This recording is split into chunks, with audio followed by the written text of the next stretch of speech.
नमस्कार, मैं आपके साथ संत विजय और मेरे साथ आपको दिखाई दे रहे होंगे सोशल मीडिया पे तमाम चीज़ों को लेकर के तमाम एक्टिव रहते हैं ये। रवि सिन्हा जी हैं और इनसे हम बात करेंगे। अभी मैं फिलहाल आपको बता दूं कि डुमरांव नगर पार्षद का जो चुनाव हो रहा है उसमें चेयरमैन का प्रत्याशी है।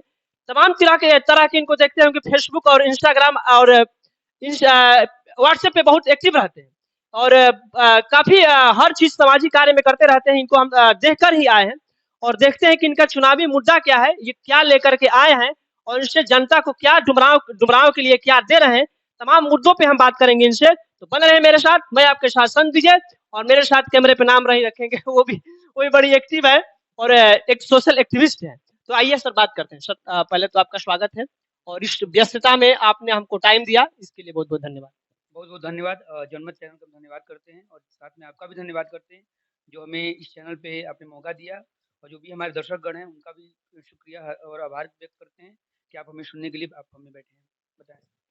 एक चीज देखा जाएगा सर, हर चुनाव में चाहे कोई भी चुनाव हो, उसमें एक चीज और एक सवाल लाजमी है, बनता है कि आपका जो मुद्दा है वो किस मुद्दे को लेकर के आप आए हैं। विकास का डेवलपमेंट है और विकास कई तरह के विकास होते हैं, जैसे शैक्षणिक बदलाव और हम लोग चाहते हैं समाज में एक बदलाव हो। बदलाव के लिए ही हम इस चुनाव में पार्टिसिपेट कर रहे हैं कि एक शैक्षणिक बदलाव की बहुत ज़रूरत है समाज में। उसके अलावा जो भी हमारा नगर परिषद से जो हमारी योजनाएँ होती हैं, जो भी उसमें नल जल होता है, चाहे ये सौंदर्यीकरण होता है या सड़क होता है और जितने भी ये सब मुद्दा हैं, उस सब में डेवलपमेंट और सबसे बड़ा चीज़ पारदर्शिता, ट्रांसपेरेंसी। देखिए आज अभी तक जितने भी नगर परिषद हैं, अधिकतर बिहार में कई नगर परिषद में मैं नाम नहीं लूँगा, भ्रष्टाचार के आरोप हैं। तो हम ये चाहते हैं कि जो भी हमारा कार्य हो, वो ट्रांसपेरेंट हो, पारदर्शिता हो और कोई भी एक आम इंसान भी आकर हमसे कार्य का योजना का अगर हमसे लेना चाहता है विवरण कि कितना खर्च हुआ, कितना बचा, कितना क्या हुआ, तो हम एक ट्रांसपेरेंसी समाज में बहुत अच्छी तरह लाना चाहते हैं। ऐसे बताइए, ये कह के हर कोई आता है कि हम पारदर्शिता का ये रखेंगे, पारदर्शिता जनता और बीच में आपको आपके बीच रहा जाएगा रहेगा। तो आप पे रवि सिन्हा पे डुमरांव जो नगर पार्षद है, यहाँ के लोग आप पे कैसे विश्वास करें कि हम आपके बीच में एक पारदर्शिता का मतलब हमारे और आपके बीच में हर चीज़ को लेकर लेकर के पारदर्शिता रहेगा। इस पे कैसे विश्वास करें आप? देखिए विगत 10 से 12 वर्षों से मैं समाज में रहा हूँ, समाज में बहुत बढ़-चढ़ के हिस्सा लिया हूँ, सामाजिक एक्टिविटी चाहे किसी का सोशल वर्क हो, इसके अलावा जितने भी छोटे-मोटे मुद्दे जितना हमसे सक्षम हैं, चाहे वो रोज़गार का मामला हो युवाओं के लिए, चाहे वो कोई भी किसी का मदद हो, चाहे वो ब्लड से रिलेटेड हो या कोविड काल आप देखते हैं कि जो हमारा विश्व के लिए सबसे बड़ा आफ़त था, आपदा था, उसमें भी हमने कार्य किया। तो एट लीस्ट हम 10 साल से लोगों के बीच में हैं, लोगों के बीच में कार्य किए हैं और जो लोग हमें व्यक्तिगत जानते हैं, मैंने जो भी कार्य किया व्यक्तिगत ही किया है, कोई हमारा संस्था नहीं है। तो उस कार्य के बिहाफ़ पर लोगों को ज़रूर हमसे विश्वास हुआ कि हमने अगर समाज के लिए 10 साल समय दिया है और वो भी ऐसा नहीं कि हमने कभी जैसे आम जो नेता होते हैं 4 साल 5 साल अपना कमाते हैं, 6 महीने चुनाव आता है तो अपना एक्टिव हो जाते हैं। हमारा ऐसा नहीं रहा है। हमने पिछले 10-12 साल में ऐसा कोई दिन ना हो जिस दिन हम समाज के लिए ना किए हों, तो हमें लगता है कि इन सब कार्यों को देखो समाज को ज़रूर हमारे पे विश्वास होगा। एक चीज़ बात की आप रोज़गार पे बात किए। छोटे-मोटे भी वार्ड पार्षद को भी हम देखते हैं तो वो रोज़गार पे बात करता है। मुखिया को भी देखते हैं हम तो रोज़गार पे बात करता है और ये आज यहाँ आप चेयरमैनी का लड़ रहे हैं तो आप रोज़गार पे बात करती हैं। तो रोज़गार के लिए क्या करने वाले हैं? देखिए, रोज़गार बहुत बड़ा मुद्दा है और रोज़गार के लिए मैं देखिए अभी तो पिछले लगभग 2000 से ज़्यादा युवाओं को हम रोज़गार मुहैया करा चुके हैं। जैसे जितनी कैसे? जैसे एक एसआईज़ कंपनी है जो निजी सुरक्षा कंपनी है, उसमें हमारा अच्छा वहाँ से हमारा लिंक है। उसके माध्यम से जो भी लड़के हैं, जो कि आर्मी की तैयारी करते हैं या कोई भी ऐसा उनका ओवर एज हो जाता है, जो नहीं आर्मी में जॉइन कर पाते हैं और उनका हाइट वगैरह रहता है, तो उनका हम उसमें कराते हैं, वो भी निःशुल्क कोई ऐसा वो चार्ज नहीं होता है। सेकंड जितने भी बैंक संबंधी हमारा टाई-अप रहता है हर समाज के लोग से उठना-बैठना, तो हम भी एक प्रोफ़ेशनल रहे हैं, एक सॉफ्टवेयर इंजीनियर रहे हैं। तो उस नाते हम सबसे मिलते-जुलते थे, जहाँ भी हमें मौका लगता है कि इस यहाँ पे युवाओं को सेट करना चाहिए, तो हम सेट करा देते हैं। तो ऐसे हमें लगता है कि एक गवर्नमेंट रोज़गार नहीं दे पा रही है, तो हम लोग छोटे-मोटे प्रयास करके युवाओं को रोज़गार दें और हमने अब लगभग 2000 से ज़्यादा युवाओं को रोज़गार हम दे चुके हैं। आज हम पहली बार जाने आपको कि आप एक सॉफ्टवेयर इंजीनियर हैं। तो ऐसा क्या हुआ रवि सिन्हा की ज़िंदगी में कि एक अच्छा खासा ज़िंदगी, अच्छा खासा सैलरी वाली काम आप कर सकते थे? ऐसा क्या हुआ कि अब चलिए ये जॉब वॉब छोड़ा जाए, समाज के लिए कुछ किया जाए और समाज के लिए कुछ किया जाए तो उसमें आर्थिक ज़रूरत पड़ती है। तो आप अपनी कमाई पूरी लगा देंगे? देखिए सर, समाज के लिए पहले ये बताइए कि आपको कहाँ से प्रेरणा मिला कि हमको सामाजिक कार्य करना चाहिए, जॉब वॉब छोड़ना चाहिए? देखिए ये तो ख़ैर बाय बर्थ हमें प्रेरणा था और हम जब पढ़ाई करते थे हम लोग तब भी हम लोग छोटे-मोटे वर्क करते रहते थे समाज के लिए। कोई छोटे-मोटे एक्टिविटी मैं इलाहाबाद विश्वविद्यालय का बीएससी मैथमेटिक्स से ग्रेजुएशन किया है। तो वहाँ भी हम लोग छात्र राजनीति में एक्टिव तो बहुत ज़्यादा नहीं था लेकिन हम हल्का-फुल्का उसमें रहते थे। तो हमें एक प्रेरणा था अंदर से और देखिए हम जॉब करते सॉफ्टवेयर इंजीनियर थे, दिल्ली में थे। हमारा उसमें सैलरी भी एबव 60 एबव था, 60,000 एबव मंथली सैलरी था। लेकिन वहाँ पे एक लाइफ़ था कि आप सुबह तैयार होके निकले, गए ऑफ़िस में, वहाँ ऑफ़िस से घर आए, फिर बच्चों में पैक हो गए। तो हमें लग रहा था कि ये लाइफ़ बहुत अगर समाज में कुछ अलग हट के करना है, तो इस लाइफ़ में हम बहुत कुछ नहीं कर पाएँगे। सेकंड कुछ ऐसी हमारी निजी प्रॉब्लम भी आ गई, कुछ घरेलू प्रॉब्लम आ गई, जिसके कारण हमें दिल्ली छोड़ के हमें अपना होम टाउन आना पड़ा और बक्सर में आकर के हमने एक प्रेरणा लिया, एक हम अपने आप में खुद प्रेरणा लिए कि हमें समाज के लिए कुछ करना है। तो साथ-साथ हम सोशल एक्टिविटी में लग गए और पिछले लगभग 12 साल से बक्सर डुमरांव में ये एक्टिविटी हम कर रहे हैं और हमें इससे बहुत संतुष्टि मिलता है। जी। देखिए सिन्हा साहब, हम काफ़ी घूमे हैं और जब आप इतना बोले तो एक चीज़ लगा कि हमको लेना चाहिए, क्योंकि हम भी शिक्षा से जुड़े हुए व्यक्ति हैं। तो डुमरांव जो ये है, डुमरांव के अगल-बगल जो गाँव भी आजकल देखेंगे पुराना भोजपुर और नवा डेरा उठ रहा है, तो इसमें सरकारी स्कूल जो हैं, उनकी व्यवस्थाएँ जो हैं, आप भी देख रहे हैं, हम भी देख रहे हैं, आम जनता भी देख रही है। तो आप उस पे क्या सोच रखे हैं बताइए थोड़ा? देखिए, सरकारी स्कूल की जो व्यवस्था है तो वो तो बहुत ज़्यादा लचर है ख़ैर हमारे बिहार में और इस पे सरकार बिहार में लचर है, और अभी सिन्हा इस पे क्या सोचे? सरकार का जो उदासीन रवैया इसके प्रति शिक्षा प्रति शुरू से रहा है, इस पे देखिए हमारे नगर परिषद के आयोग में या योजना में ये शिक्षा का व्यवस्था नहीं आता है।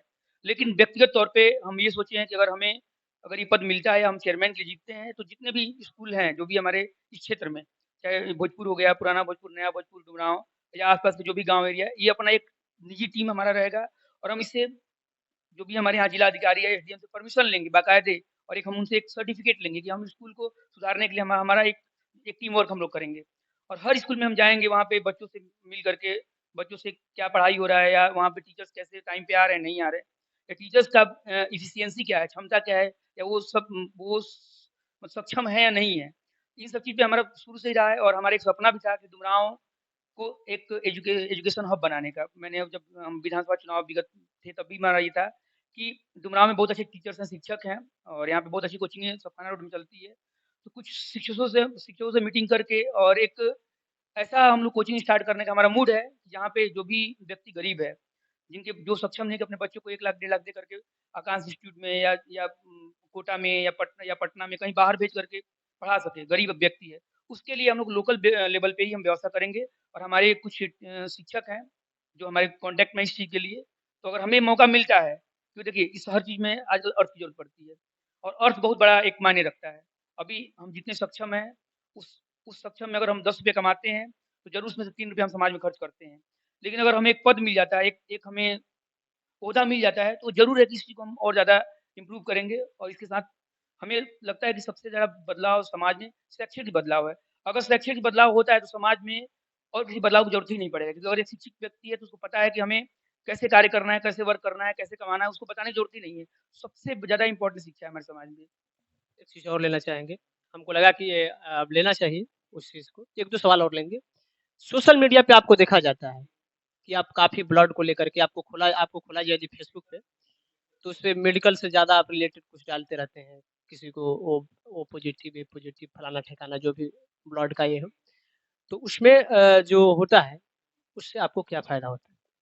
देखिए फ़ायदा समाज सेवा में अगर आदमी फ़ायदा को लेकर चले, तो शायद वो सच्चा समाज सेवी नहीं है। क्योंकि देखिए, हमसे कहा गया कि मतलब कि पैसा-वैसा कुछ उनको मिलता है, ऐसा कुछ है। अगर आप अच्छा कार्य करते हैं, तो बहुत ऐसे लोग हैं जो आपका पैर खींचने की कोशिश करेंगे। तो ये तो देखिए जो कार्य नहीं कर सकता है, वो दूसरे के ऊपर उँगली ज़रूर उठाता है। और रही बात देखिए ब्लड का, मैं पिछले 10 साल से ब्लड के लिए कार्य कर रहा हूँ और जब भी ब्लड के लिए मैं पोस्ट करता हूँ, तो उसमें 2 नंबर होता है। एक हमारा नंबर होता है और एक उस पेशेंट का भी नंबर होता है जिसको ब्लड ज़रूरत होती है। हम पिछले 10 साल में आप कोई भी हमारा पोस्ट उठा के आप कॉल करिए इस पेशेंट को, क्या रवि सिन्हा ने ₹1 भी किसी से चार्ज किया है ब्लड के लिए? ₹1 भी कहा है? हम लोग अपने जेब से पेट्रोल भरा करके जाकर ब्लड दिलवाते हैं। तो कहने का मतलब है कि देखिए ब्लड ये हम लोग डोनेशन कराते हैं, हमारा अपना प्रभाव है, हमारा अपना समाज में एक अच्छा गुडविल बना हुआ है, एक फेस वैल्यू है। तो युवा उससे प्रेरित भी होते हैं। क्या किसी एनजीओ से जुड़े हैं क्या? कोई एनजीओ नहीं है, ये हमारा व्यक्तिगत है। ये हमारा व्यक्तिगत हम करते हैं और युवाओं का सपोर्ट है। जो यूथ है हमारे साथ, बहुत ज़्यादा युवा हैं और युवा देखिए प्रेरित होते हैं। जैसे आपने ब्लड डोनेट किया, हमने आपको एक पोस्ट डाल दिया कि आपने बहुत बेहतर कार्य किया, तो आपका देखा-देखी सेकंड, सेकंड का देखा-देखी थर्ड, एक प्रेरणा मिलता है। उस और एक समाज में मेरा भी अपने आप में एक अच्छा गुडविल है, तो लोग हमें हेल्प करते हैं। कभी भी हम डालते हैं तो ऐसा नहीं, कोई ना कोई ज़रूर मिलता है और 100% हम नहीं कर पाते हम भी, अगर मान लीजिए 100 लोग का ज़रूरत होता है तो ज़रूर 80 लोग का पूरा कर देते हैं हम। एक चीज़ और अब ज़्यादा सवाल नहीं लेंगे क्योंकि लग रहा है कि आप बहुत ज़्यादा बोलिएगा, क्योंकि बोलने से तो थकने वाले नहीं लग रहे हैं, क्योंकि बोलने से थकने वाले नहीं लग रहे हैं। अभी हमारे साथ ये सॉफ्टवेयर इंजीनियर बैठे हुए हैं। हम इतना कहेंगे कि आप अपने डुमरांव वासियों के लिए, डुमरांव नगर परिषद के लिए क्या कहेंगे? लास्ट और अंतिम सवाल। देखिए, हमारा सपना है कि डुमरांव को एक बहुत खूबसूरत शहर बनाया जाए और देखिए, एक शहर का सौंदर्यीकरण करने में बहुत ज़्यादा खर्च नहीं होता है। जितना हम लोग को योजना होता है, जितना हमें उसके लिए राशि फंड मिलता है, उसमें कुछ निजी फंड भी आप मिला कर के बहुत कुछ कार्य कर सकते हैं। हमारा अपना सपना है कि डुमरांव के देखिए सबसे बड़ा चीज़ मेडिकल, किसी भी व्यक्ति का सबसे बड़ा दर्द मेडिकल दर्द होता है, जो बहुत गरीब लोग हैं, जो कि पैसे के अभाव में अपना इलाज नहीं करा पाते हैं। हम ये सोचते हैं कि डुमरांव में हम अपने निजी फंड से या अपने निजी पैसे से कम 2 फ्री एम्बुलेंस सुविधा रखेंगे। जो भी गरीब व्यक्ति है वो एम्बुलेंस हम अपना प्रोवाइड करेंगे उनको। अगर वो तेल भराने में सक्षम है तो भरा सकते हैं, अदरवाइज़ तेल का भी खर्चा हम प्रोवाइड करेंगे। दूसरी चीज़, डुमरांव में जितना भी नली हो गया, सड़क हो गया, जितना भी लाइटिंग हो गया, इसका हमें खूबसूरतीकरण सौंदर्यीकरण, रोड में बहुत ज़्यादा जाम लगता है। हमारा ये है कि पुराने नक्शे से उसको निकलवा करके जितना भी अतिक्रमण हुआ है, उसको हटवा करके डिवाइडर बनवाएँगे, डिवाइडर बनवा करके उस जाम से निजात पाने की कोशिश करेंगे। वैसे बाईपास भी हमारा पास हो गया है। अगर बाईपास चालू हो जाता है तो जाम ऑटोमेटिकली कम हो जाएगा। पार्किंग का व्यवस्था कोई नहीं है यहाँ पे। अगर लोग बाज़ार करने आते हैं तो कहीं प्रॉपर पार्किंग नहीं है। तो हम देखेंगे कोई ऐसा गवर्नमेंट का जो ज़मीन, नगर परिषद ज़मीन खाली हो, जहाँ पे वो फालतू पड़ा हो तो वहाँ पे पार्किंग की व्यवस्था। एक चीज़ और लेंगे, क्योंकि देखिए दूसरी बात है कि अ, देखिए आजकल बहुत चोरी होता है, बहुत अपराध होता है, तो उसके लिए जितना भी मुख्य मार्ग है, मुख्य गली है या मुख्य मार्ग है, सीसीटीवी कैमरा का सुविधा गली के स्टार्टिंग से लेकर के और एंडिंग पॉइंट पे, क्योंकि स्टार्टिंग में अगर कोई आता है, तो एंट्री करता है तो वो घुसेगा, वो दिखेगा कि कोई कौन इंसान एंट्री करता है और वो निकलता भी है तो भी दिखेगा कोई इंसान कब निकला है। इससे क्या होगा कि चोरी वजह जैसी समस्याएँ या जो इतनी मर्डर अपराध बढ़ रहा है या महिलाएँ, बहनें हमारी जो असुरक्षित महसूस कर रही हैं, तो एटलीस्ट सीसीटीवी कवरेज होगा तो उससे काफ़ी हद तक निजात पाया जा सकता है। तो ये सब चीज़ें हमारे दिमाग में है कि हम इसको करेंगे, अगर मौका मिलता है, तो ज़रूर सच्चे मन से डुमरांव को डेवलप करेंगे। डुमरांव से हमारा ख़ासा लगाव रहा है। हमारे कई पीढ़ी, हमारे ननिहाल के यहाँ पे कई पीढ़ी डुमरांव से 100 साल से जुड़े हुए हैं। तो हमें मन है कि डुमरांव में जो भी अगर मौका हमें मिले तो बहुत बेहतर कार्य करेंगे हम। एक चीज़ और देखा जाता है कि डुमरांव से जो कचरा निकलता है, वो ले जा करके कहीं ग्रामीण इलाका में, जैसे भोजपुर के नीचे चले जाइए आप, फेंक दिया जाता है। फिर रोड पे कहीं फेंक दिया जाता है, डुमरांव में उधर जाइएगा तो फेंक दिया गया है। तो इस पे क्या सोचें? मतलब कि जो कचरा निकल रहा है, उस कचड़े को कहीं ऐसे जगह लगाना कि जहाँ कोई कोई आवागमन ना हो, कहीं से प्रदूषण ना फैले, वैसे जगह पर क्या सोचें आप? इसके लिए क्या सोचें? कूड़ा डंपिंग जो होता है, कचरा डंपिंग, आज तो आप देख रहे हैं कि जो डुमरांव के बगल में जो ये सफाना रोड से जो बाईपास नहर के किनारे आजकल डंपिंग बहुत ज़्यादा हो रहा है। तो देखिए, इसका प्रॉपर एक जगह होना चाहिए, क्योंकि देखिए कहीं भी हम कचरा डंपिंग करते हैं, फेंकते हैं तो उससे काफ़ी वायु प्रदूषण फैलता है, जिससे 10 तरह के रोग कारण होता है। ऊपर से बारिश हो जाए तो और ज़्यादा स्मेल, बदबू आने लगता है। उसके लिए कहीं प्रॉपर वे, कहीं प्रॉपर जगह होना पड़ेगा। उसके बाद भी ये जो कचरा होता है, इसका भी एक होता है कि कुछ इससे रासायनिक पदार्थ तैयार किया जाता है। क्योंकि देखिए रवि सिन्हा जी, एक चीज़ और देखने को मिला हमको। जब आपका फ़ेसबुक हम आने से पहले खंगाल रहे थे, तो हमको एक चीज़ मिला। आप कोविड में, जो कि कोविड में आदमी बहुत डरा हुआ था, सहमा हुआ था उस चीज़ से, तो उस चीज़ में भी आपको एक्टिव देखा गया। तो मतलब घर परिवार से कुछ, पत्नी-वत्नी से कुछ हुआ था? कुछ? सर देखिए, कोविड काल में घर से तो बहुत ज़्यादा प्रेशर होता था हम लोग को, क्योंकि बहुत ज़्यादा उसमें एक लोगों के अंदर एक भय, एक डर बैठ गया था कि इन्फेक्शन फैल जाएगा, ये छुआछूत बीमारी था। लेकिन हमें लगा कि देखिए, अगर हम लोग समाज के लिए कार्य करते हैं तो उस समय एक कंडीशन पहला जब कोविड हुआ था, जब पहला फ़ेज़ था, उस फ़ेज़ में ऐसा कंडीशन था कि पूर्ण लॉकडाउन के चलते बहुत ऐसे जो डेली कमाने खाने वाले लोग, जो डेली दिनचर्या वाले लोग थे, वो लोग जो बहुत गरीब परिवार थे कि वो सक्षम नहीं थे कि वो कैसे उनका भोजन चलेगा। तो हमें लगा कि अगर समाज के लिए कुछ करना चाहते हैं, तो इससे बेहतर मौका नहीं मिलेगा और हमने बीड़ा उठाया, हमने डुमरांव और आस-पास के एरिया में लगभग 100 गरीब परिवार हम सेलेक्ट किए। उस 100 गरीब परिवार को 2 महीने तक हमने राशन अन्न वितरण कराया। उसमें कुछ अपने फंड से भी हम कराए, जो अपने जेब से कुछ कराया जितना तक सक्षम थे। उसके अलावा जब देखे कि हम सक्षम नहीं हो पा रहे हैं, तो कुछ गाँव-गाँव में जाकर हमने कुछ चंदा भी लोगों से लिया। कोई चावल, कोई आटा, कोई पैसा, कुछ चंदा लेकर के और कुछ अपने फंड से लगभग 2 महीने तक 100 परिवार को हमने अन्न वितरण कराया। और घर में जाने पे मतलब आप ये सोचिए कि ये कंडीशन होता था कि घर में कोई ढंग से हमसे बात तक नहीं करता था। घर में जाकर के नहा करके घर में तब घुसना एकदम टोटली वो करके हमें लगा कि देखिए, बहुत लोग डरते हैं मर जाएँगे, ये होगा इन्फेक्शन तो हमें लगा कि अगर समाज के लिए हम कुछ कर रहे हैं, तो इससे बेहतर मौका नहीं होगा। और रही बात ईश्वर अगर आप एक बेहतर कार्य करें तो ईश्वर भी आपका साथ देता है। सेकंड फेज़ और भयावह था, सेकंड फेज़ में भी लोग मतलब ऐसी बहुत महिलाएँ जिनका डिलीवरी जिनको ब्लड नहीं मिल पाता था, लोग हॉस्पिटल ब्लड देने तक नहीं जाते थे। उस समय भी हमने लगभग 50-60 महिलाओं को ब्लड ब्लड उपलब्ध कराया। ऑक्सीजन की बहुत ज़्यादा किल्लतें थी। हमने ऑक्सीजन भी डीएम सर के मदद से डीएम सर भी बहुत मदद की है हमारा। उसके अलावा एक समाज सेवी भगवान राय जी हैं डुमरांव के, वो भी मदद किए। उसके अलावा कुछ हम अपने फंड से भी ऑक्सीजन का भी हम सेकंड फेज़ में व्यवस्था कराए। तो हमें लगा कि कोविड से बेहतर सोशल वर्क, सामाजिक कार्य करने का कोई नया दूसरा मौका नहीं मिल पाता है। तो हम सब कुछ भगवान पे छोड़ दिए थे, ईश्वर है, उसका जैसा हम करेंगे उसका हमें फल देंगे और हमने कार्य किया और बिल्कुल हम डरते नहीं थे। और ऐसे हमारे साथ कुछ और भी युवा साथी थे, जो मिल-जुल के इस कार्य में हमारा मदद भी किए, तो उन युवा साथी का भी हम धन्यवाद करते हैं।